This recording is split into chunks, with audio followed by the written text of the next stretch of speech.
Hey, welcome back to the Signature Movement. It's your girl Tanya D. Floyd. I'm chilling. I was trying to figure out what kind of work I was gonna do today. Like, I actually need to be more deliberate about working and filling in the blanks. Like, when there is no paid work, what do I do to fill in those spaces so that I always have content and product and something to offer. But then I realized too, I probably should be thinking more about getting this organized right here. So I'm gonna take some time and just chill. Not the whole day, but a lot of the day. Just got off the phone though, and as usual, it was a riveting conversation with a guy who's very opinionated about everything. We fell on two different sides of this particular issue. So I'm gonna ask you, who's responsible for making sure the kids learn in school? Who's responsible for making sure the kids act right in school? Who's to blame when the kids don't learn or act right in school? Who's to blame when the kids don't progress in school? Basically, the conversation went like he blames the parents, and I got defensive. So I immediately went on a barrage of, why the hell you blaming the parents? We go out to work all day, do whatever we got to do that we specialize in, that we learned enough about to specialize in it, and then we make it home at a certain hour of the night. We got to worry about what they ate and if they're okay, and then we got to make sure we okay, and then we sit down and we wanted to be quiet for a little bit before we go to bed, and then be back up ready for work at 6 a.m. You can't blame me. I'm not dealing with it. I'm not taking it. It's not my fault. If my son ain't learning in school, it's their fault. You know why? Because school is for learning. Yep. Newsflash. School is for learning. I'm not dealing with that. I'm not taking that. I do enough. I have enough on my plate. I'm not rushing home to do homework with somebody who went to school all day. Why are you sending homework home anyway? Why don't you cover all the things you need to cover during the day? Because A, y'all don't have enough staff. And B, y'all don't have enough staff who cares. And C, y'all don't have enough what they used to have when we was back in school and they used to communicate with the parents. You can't even come and tell me I got a problem at the end of the quarter because you ain't said nothing all year about what was happening. Every single day, all them 80, for however many days in that quarter, you had the opportunity to email me or call me and say, look, this is what's happening. It's a pattern. I don't think you understand. We're going to do something about this or not. If you had given me that opportunity, then yes, I could be partially to blame for my kid not learning nothing or not doing nothing or not acting right. But you can't give me that if you in the classroom all day, every day, and you letting this go on without saying something and without trying to fix it. Because you know what? If you an educator, what you know better than I do, and I know really, really well, is that a lot of the times when y'all call a kid a problem kid, it ain't a problem kid. It's a kid with a problem. You ain't find out what the damn problem was. You ain't asked nobody what the problem was. You ain't looking to how to fix the problem because you got so many kids in your class and you got this and you got that and blah, blah, blah. Hello, I got a problem of my own. I'm trying to make a living over here. I'm trying to make us survive over here. I ain't doing your work too. Yeah, it's your work. I don't, no. I'm not with the homeschool thing no more. Used to be my first kid, maybe my second kid. I was with the partnership. I'm not with the partnership no more because y'all is some BS. I'm not teaming up with that. If I wanted to take the job and make sure it got done, I would do it myself. But you know what? I don't have that luxury. I can't take your job from you and do it for you because I got my own job. It's your job.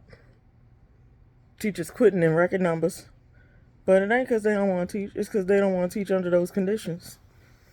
I swear to goodness, this man told me something about you pay taxes for your kid to get an education, da da da da da. Somebody should be penalized when the other kids disrupt the class. The parents should pay for that. Well, if that kid is disrupting the class and the class ain't going on, they should be notified. And everybody should partner in finding a solution to the problem. But you know what they also get? Along with the taxpayer money from the state, they get federal funds to deal with people, students who have problems. Did you know that? Whole separate federal budget. Yep. for children with disabilities and special needs and all these things. They got programs and agreements, the 504 under the federal law, the IDEA Act under the federal law for children with disabilities, all kinds of amenities out here and all kinds of money flowing through these schools. But if the money ain't going to the people who going to help the kids with the problems, and you're going to keep saying the kid got a problem and the parent got a problem and everybody at home is the problem, you ain't using that money right. I say if I take my kid out and homeschool him, I should get federal funds for doing so. Don't you think so? More than my paycheck. I'm not talking about my paycheck, because my paycheck is for what the work I do to help the federal government to get wherever they doing, whatever their agenda is at the time, and all them things. But no, I should get paid for doing my job and for doing your job, because you getting paid for doing your job even though you ain't doing your job. So if I take my kid out, I should get an allowance for taking my kid out and for doing that. State and federal, because you getting it. If my kid ain't there, why you get the same money? No, I ain't with that. Nope. You want to blame me? Give me an allowance and I'll make it right. Because what I have studied, and look, let me back up. Every time somebody asks me what you doing this something or ask my kid, I feel bad a little bit because we don't have big plans to travel the world and do things and be tired all the time from and loving life. We got to do the same stuff we've been doing, and we recuperating from dealing with school. Because I have learned in my special education studies and travels on the internets that most of the school system do not implement the system properly for special education students. They do not implement the funds properly for special education students. They do not learn the plan, work the plan, none of that. But then, you go through this whole due process thing or the complaint process, and you know what you get at the end of that? A letter that says, yep, you're right, they ain't do it. And they could be in trouble for not doing it. And then when you say, well, they didn't do it last year either, so why they not in trouble? And the lady sends me the email back and says, Miss Floyd, we did what we could do. I don't understand what you're asking me. I'm asking you to goddamn give them some consequences, because ain't none. What, is this some BS too? All of this is crap. Why am I even, why any of it? Why am I filing a complaint 2 years in a row? Why am I right 2 years in a row? And why is it that it says on the bottom of my letter that if they, are found in violation, they could face penalties? But then when I say, okay, well, this is the second year in a row, so apparently they did not heed the, admonishment from last year's win. So what you gonna do now? Because it's a pattern. It's 2 years in a row. She didn't respond to my next email. Because there ain't no answers. It's all crap. Filed a consumer complaint about something. This company was harassing me, and it went through a process. Literally 1 year later, I get a letter from somebody. Well, not even a letter from the person working the case, but it was an email from the person working the case with a letter attached to it from the company that says, we ain't bothering her no more, but we had a right to bother her in the first place because, she didn't respond when we told her we had a problem. And I got you all this evidence that I sent with my complaint to say I got a problem because they doing X, Y, and Z, all specific. We communicated more than 3 times, and they still didn't give me that proof that I asked for. So you just sent me a copy of their letter saying we ain't doing nothing no more, but the original creditor might come after her at some point. And that's all you said. You didn't say I looked into it. You didn't say nothing. You just shuffled their response off to me. So what did you do? What is the process for? What is any of these processes for? I'm tired of the processes. It's posturing. Everybody's full of shit everywhere you go. Ain't nobody, standing up for you. Ain't nobody got your back. Ain't nobody protecting you out here. You got to do it for yourself. You know what I have learned? Lawyers. They some shit too. But you need a lawyer for every damn thing. I swear to God, you need a contract lawyer. You need a real estate lawyer. You need oh my God. You need a criminal attorney. It's terrible. Just uncivilized. I'm tired of this nonsense. But that whole thing about school just set me right off. No, you ain't blaming me. Parents should teach their kids better in the beginning. We do. I absolutely know for a fact most parents teach their kids basic things at home. Yeah, they teach them how to protect themselves. They teach them how to, be a little bit considerate of other people, but more leery of them. They teach them how to, recognize letters in their name and how to put those letters together. And some parents go above and beyond and teach their kids all kinds of things like how to read before they get in kindergarten. But we teach them. We do. I will stand on it. Yes. Most parents teach their kids plenty before they ever reach the schoolhouse. We teach them how to be careful. We teach them how to be polite. We teach them how to police themselves and to, take care of themselves. Because we don't expect no teacher to come in the bathroom and wipe your butt thoroughly. No. We teach you how to wash your hands and why, what temperature the water should be and all that. We teach you please and thank you. We teach you don't hit nobody first, but you definitely hit them back. And I teach my kids hit them back twice so they don't play with you. They hit you more than one time, I told you stop hitting me. I ain't playing with you. If they keep on doing it, and I got 2 sons. Each son, when you go to school and them little girls think they can hit on you because they're girls because somebody taught them that girls shouldn't be hit, 2 times. After that second time, you be like, look, I'm not playing. Don't hit me no more. This is the lingo. This is what you got to say. If they come back and hit you again, you knock that hitter 2 times. 2 times. You can hit her in her throat. You can hit her in her stomach. You can hit her in her nose. Pick the 2 spots you want to hit, but hit her 2 times. So she heard you a second time. You said, I ain't playing with you. And you know what she gonna do then? She gonna tell somebody, or she gonna cry. But she brought it on herself. And when she tells somebody, you know what I'm gonna do? I'm gonna come into the school and say, my son don't hit people first. And he certainly don't hit girls for no reason. So what was she doing? And her parents gonna be pissed. But you know what? They're gonna be pissed at me and they're gonna have to deal with me. You ain't gotta worry about it. I think me and my son's father was on the same page with that thing. And he never said anything about it when I told him. And he came to the meeting and he was like, look, my son don't just go around hitting people. Something happened. We don't play that. We not doing that. I told my daughter, keep your hands to yourself. She's a little special, so we just not going to go into what she really is. But I told her a long time ago, stop hitting people.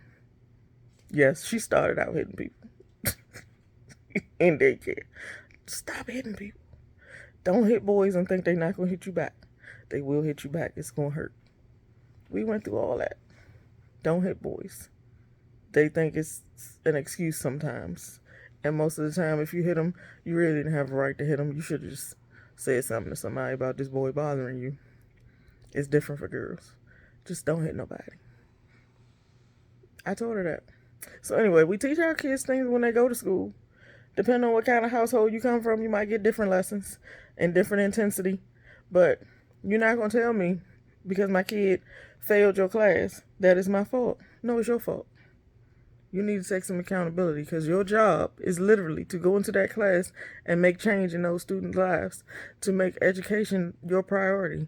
If they're not learning, you know they're not learning. You're supposed to make somebody aware that they're not learning. And you're not supposed to wait till the end of the quarter when you give them that E or that F. You're supposed to notice the pattern. If I was at work on a federal government job and my project wasn't performing to the standards that they were set up for by the people ahead of me, if I wasn't meeting my milestones, they would call me on the carpet and be like, Floyd, what is this? We supposed to be further along than this. It's your job to know. We not further along than this. Here's what I see the problem as. Y'all need to look into that. Put it to the people above you, the parents and the administration. If they ain't doing nothing, I don't know. Maybe you should make some noise somewhere. But you can't go to school every day as a teacher and say, I'm a teacher, I'm an educator, I'm a professional, and look at all these kids just washing out and you go, oh, well, I tried to teach them. No, that's not the extent of your jobs, miss or sir. It's not. I'm tired of this attitude. I'm just tired. And no, I'm not taking my kid out just for GP so that you won't have to be responsible for making sure they learn. Nope. Got my own stuff to do. I ain't got time to do yours too. Just not. So that's how I feel about it. That's where I'm at. Don't blame me. I'm a good parent. I do my part. I'm not doing our parts. I don't feel bad about it either. Nope. I don't care how much noise I gotta make, how many times I gotta complain. I don't care how many levels I got to reach. I just learned about a new level that I can reach, by the way, on my little special education education on the online streets. Yep. There is a civil rights division in the Department of Education for when you violate those IDEA Act and those 504 plan principles in the students. I'm saying all the wrong words, but you know what I'm saying. When the kids got a plan and you don't go with it, you violated their civil rights because they have rights under federal law, not your little county, federal. These United States of America, with the President of these United States and the Department of Education of these United States of America, have rules in place, and they have a complaint process too. So let me see if they some BS just like the county. I doubt it. I doubt it. I went to the state of Maryland Board of Education, and they stopped responding to my emails too. That's okay. That's okay. I'm gonna try federal. Because that's what I do. When my deliverables aren't being met and my milestones aren't being reached, I have to go ahead and put new things in place so I can say, hey, I did this, and this. And this is what happened. This is the resistance I got. So what y'all gonna do? You want it done or not? You gonna help me? That's what you call escalating it. So I'm gonna escalate it to the federal level. But don't keep coming here telling me your kid is terrible, your kid is this, your kid is that. No, not specifically my kid in this instance. Wasn't nothing going on with my kid that they say he's, disruptive or whatever. Not this year anyway. In elementary school, he was absolutely that kid, but they took their time assessing him to figure out what his issues were and what special tools he needed to put in place so that they could fix that. But you know what they did? They did the research. They fixed the plan. It was working perfectly. Then we got to middle school and all hell broke loose. We on our third year in middle school now. I don't have strong faith that they're going to do it right this year either, but I'm geared up and I had the summer off. So let's go. Let's get it. But anyway, you feel bad because you work long hours or you work 2 jobs. You feel bad because you really can't do this stupid Common Core math. You feel bad because you just don't have all the tools you need to get through that homework. And you don't even care enough about those topics to do so. But it ain't your job. Whoever came up with this homework idea was from another time. You know how this Gen X, Gen Z war going on right now where they say Gen X is so crazy and so out of touch and this and that and the other. We don't do things like that no more. We don't do things like that no more in school either. We don't have an old lady teacher that's like grandma who's going to love up on the small group of kids that she has, the 16 kids in her class or the 14. We have young people coming out of school and the Gen X and, the Gen Z and the millennials are teaching your kids now. The millennials are on their way out because they almost 40. Think that through. So these kids are teaching your kids and they saying it's your fault your kids won't learn. Don't that sound just like them? Mm-hmm. But anyway, we don't do things like that no more. So I think since the times are changing, the methods got to change too. And the people in charge are only like 25 or 35, then we got to hold them to a different standard and teach them a little bit better how to deal with our kids because they kids themselves. They're not like us. When we was 25, 35, we weren't like that. We weren't so lax. We weren't so dismissive. We weren't such assholes as them. We weren't. Nah. They don't really hold themselves accountable for much or to higher purpose or powers or any of that thing. As a generalization of the group, what I've observed, they don't have that whole foundation that we taught them. And how about that we taught them? but they don't walk around with it because they got so much freedom out here. The internet then told them, and society has reassured them that they don't have to do things our way. You're welcome to go do it yourself. And so they just created this whole new subculture of society that just boggles my mind. But anyway, we're not gonna go down that road. I'm just saying, if my kid ain't learning, it's the school system's fault. And since you the teacher on the front line, it's your fault. Because you were supposed to say, hey, we not meeting our goals. Something's going on. You need to look into this. Get your kid tested or something. Instead of blaming the 30 kids in your classroom for blah, blah, blah. Just consider yourself an observer then. How about if you just say, look, I got 30 kids in here and I got to get through the day with this particular subject, blah, blah, blah, and give yourself some homework. Give you some homework. Don't give us none. If anybody got to have homework, let it be yours. Let you be at home doing administrative time or get somebody else in the class. If you got special ed kids in the class, you got another set of hands or two in the class to help you so you can do some admin stuff and say, look, we got to send out all these emails for all these kids that's not making it. That's just a suggestion. Welcome to talk about it. I'm about to crank the podcast back up. You ain't heard? So let's get it. Let's talk about it. I got my plan still in effect. I remembered. I figured it out the other day. It's still there. So I can just go downstairs, get my amplifier. Not my amplifier. What do you call it? The machine.